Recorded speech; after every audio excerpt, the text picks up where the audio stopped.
Откако срамна со земја, се што беше изградено и поставено вдолж кребрежјето, општина Охрид сега нуди две нови идејни решенија за изглед на плажите кои пристигнале на објавениот јавен повик. Ова предизвика реакции кај довчерашните концесионери.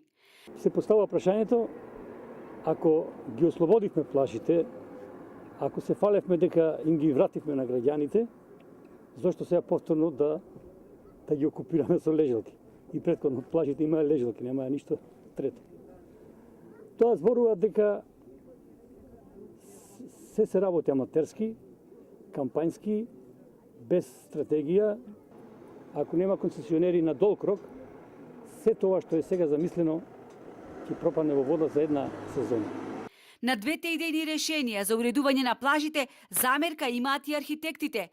На овој конкурс пристигнати се две идејни решенија, неразработени, кои прикажуваат лошо обработени 3D слики, без идејност, сцена на вода, песок, лежалки, чадори за сонце, кои можат да бидат позајмени од било која анимација на плажи, и тоа со исклучително лош квалитет.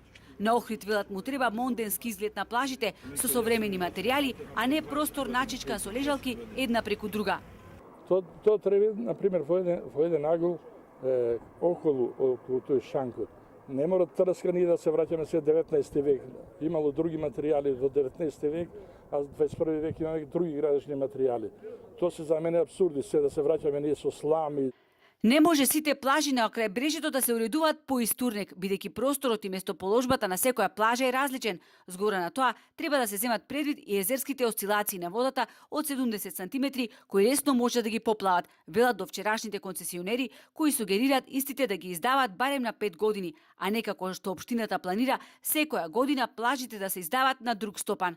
Откако срушија се и направи од готова вересија, ако нема концесионер на долг рок, се тоа што е замислено ќе пропадне за една сезона. Во однос на јавниот повик, реакции има и на социјалните мрежи. Каков конкурс, такви дела. Како да се пријават заинтересираните кога објавуваат дека има конкурс само 2 недели пред истекувањето на датумот за поднесување на истиот. Исто вакви конкурси се прават многу поотворено и сеопфатно. 80% е мислење на граѓаните, а само 20% е на нас архитектите, коментира стручната Фела.